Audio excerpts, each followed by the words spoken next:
tubuh seorang perempuan yang digantung dalam posisi terbalik namun tanpa kepala.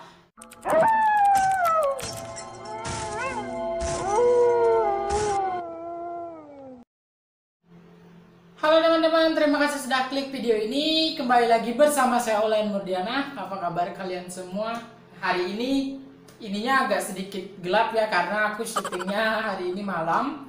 Siangnya tadi nggak bisa, kemudian aku juga udah lama nggak sempat syuting karena aku sempat drop selama kurang lebih 3 hari atau 4 harian. Jadi sekarang aku udah mendingan dan aku baru sempat bikin video hari ini juga. Oke, di video kali ini aku mau ngebahas tentang kisah kriminal yang dilakukan oleh Ed Gein ya. Ini kisah kriminal yang sangat kejam karena ia mengeksekusi para korbannya dengan cara menguliti dan menjadikannya perkakas. Gimana kisahnya? Mari kita simak. Kisah hidup Edward Theodore Gein atau Ed Gein yang dikenal dengan pembunuh berantai berakhir pada tanggal 26 Juli 1984 di penjara rumah sakit jiwa Wisconsin. Ia meninggal dikarenakan gagal jantung dan kanker hati. Oke, sebelum aku mulai ke inti ceritanya, aku mau ngebahas tentang profil dari si Ed Gein dulu ya. Oke, si Ed ini lahir pada tanggal 26 Juli 1906 di Le Croisette, Wisconsin, dari seorang ayah yang bernama George Gein yang dikenal dengan orang pecandu alkohol atau suka mabuk-mabukan, dan seorang ibu yang bernama Augusta Gein. Nah, si ibunya ini dikenal dengan orang yang menganut aliran Lutheran, di mana aliran ini dibawa oleh seorang tokoh yang bernama Martin Luther pada abad ke-16. Nah, ajaran ini mengajarkan tentang ajaran di mana menentang ajaran-ajaran gereja pada kala itu. Si Edward ini juga memiliki seorang kakak yang bernama Henry George Gein. Nah, keluarga si Ed ini merupakan keluarga yang tidak harmonis karena ibunya ini sangat membenci ayah dari dua bersaudara ini. Tepatnya si Augusta Gein ini membenci George Gein dikarenakan si George Gein ini seorang pemabuk dan pecandu alkohol. Sejak kecil, Ed dan Henry ini diajarkan untuk membenci perempuan oleh ibunya sendiri. Katakan bahwa perempuan itu adalah kutukan buat mereka. Perempuan itu juga dikatakan bahwa ia adalah seorang iblis, racun dunia, dan musibah bagi mereka. Namun wanita yang paling dianggap benar adalah dirinya sendiri, yakni si Augusta Gein ini. Setiap hari si Henry dan Ed ini dikhotbah dan diajarkan dengan ajaran-ajaran seperti itu. Walaupun ayah mereka adalah seorang pecandu alkohol, tetapi si George Gein ini tidak pernah mengesampingkan keluarganya dan selalu ingat dengan keluarganya. Bahkan dia merupakan tulang punggung keluarga yang bekerja dengan giat. Pekerjaan apapun diambil oleh si George Gein ini atau ayah dari si Ed.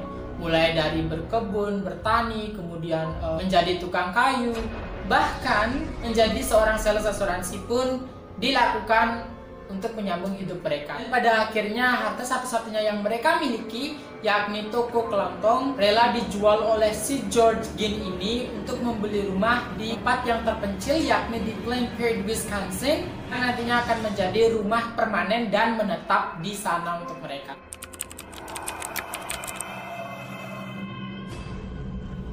Nah, di rumah inilah si Ed dan Henry lebih difokuskan dan diajarkan, dikhotbahkan untuk membenci seorang perempuan. Setiap hari si Ed dan Henry ini selalu aja diajarkan untuk membenci seorang perempuan oleh ibunya.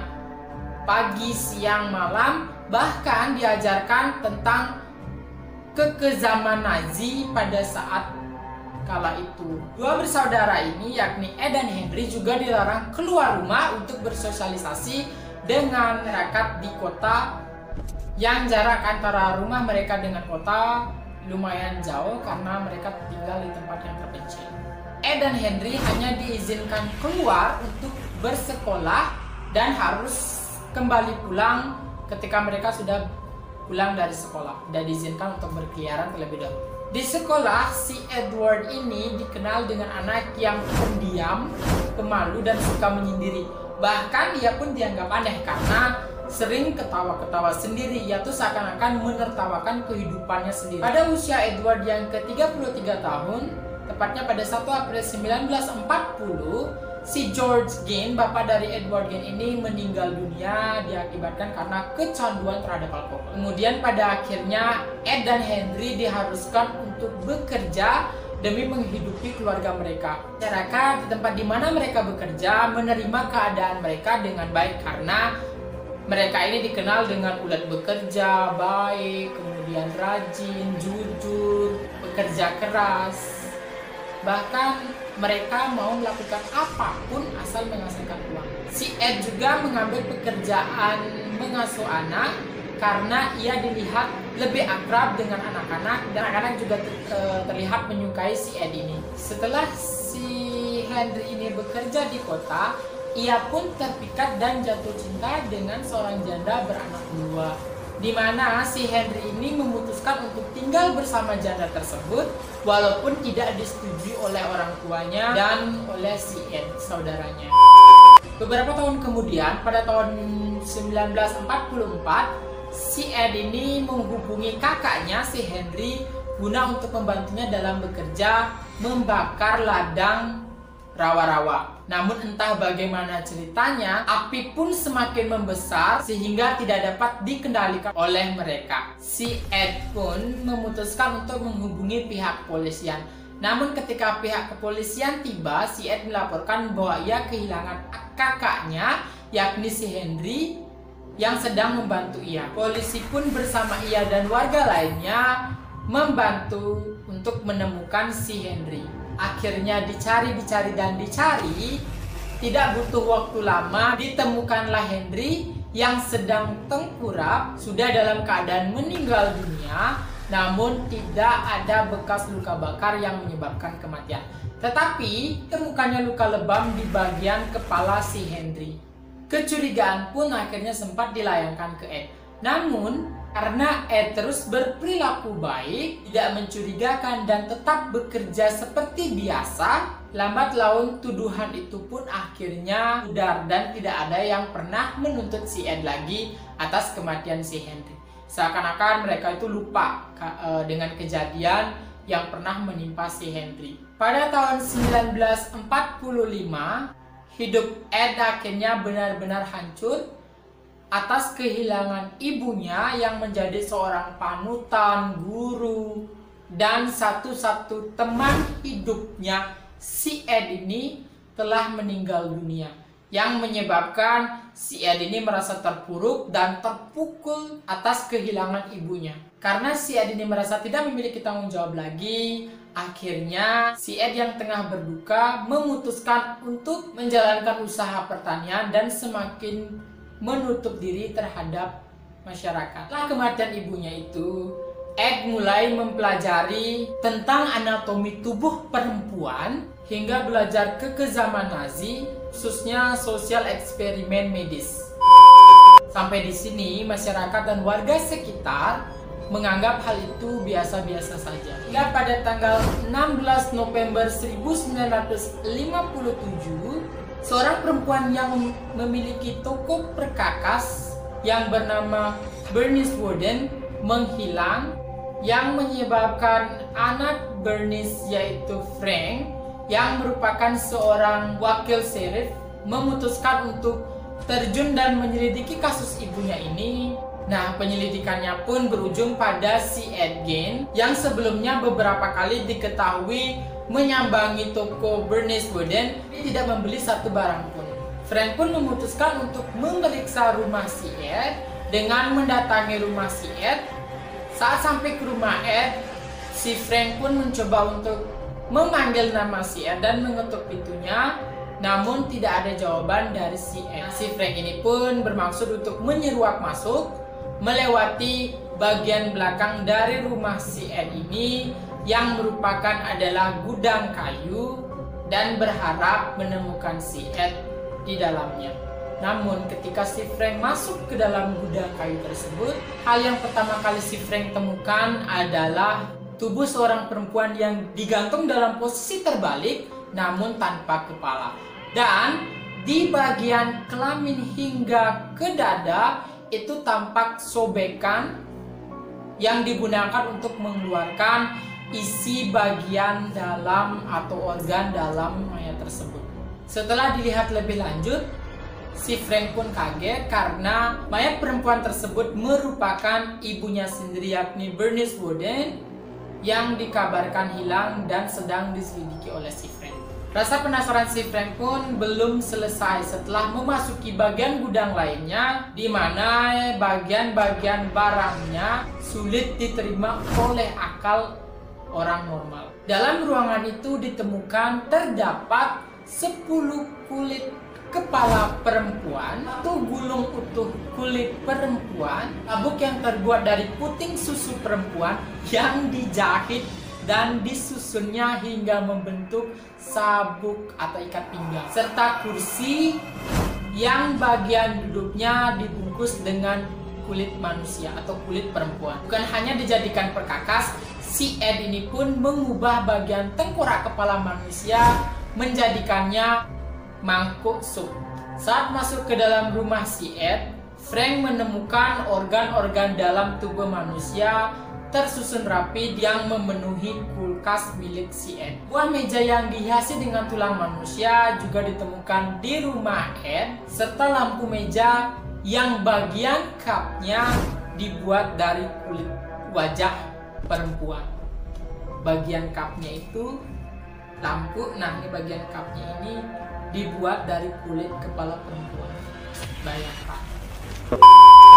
Tempat tidur yang sudah dihiasi dengan tulang-tulang tengkorak manusia, serta satu kepala manusia utuh tergantung menjadi hiasan dinding yang menghiasi dinding kamar si Ed. Di sebelahnya terdapat 9 kulit wajah perempuan tersusun rapi menghiasi dinding kamar si Ed. Yang paling gila, si Frank ini juga menemukan beberapa potongan kelamin manusia yang disimpan di dalam kotak sepatu, beberapa kulit wajah manusia yang dijadikan masker. Hampir semua interior dan fashion rumah si Ed ini dibuat sendiri menggunakan beberapa bagian tubuh dari manusia. Akibat penemuan fantastis ini, si Ed akhirnya diciduk dan diadili. Selain disidang karena diduga pembunuhan terhadap Bernice Worden, si Ed juga dituduh telah membunuh pemilik bar yang bernama Mary Hogan pada tahun 1954 silam. Diduga Mary Hogan ini adalah korban hidup pertama dari si Ed. Kenapa dikatakan korban hidup pertama? Karena dalam pengakuannya si Ed hanya membunuh 2 perempuan, yakni si Bernice Worden dan Mary Hogan. Nah, mayat-mayat yang lainnya itu merupakan mayat dari yang menggali kuburan sendiri, dari kuburan perempuan yang baru saja meninggal.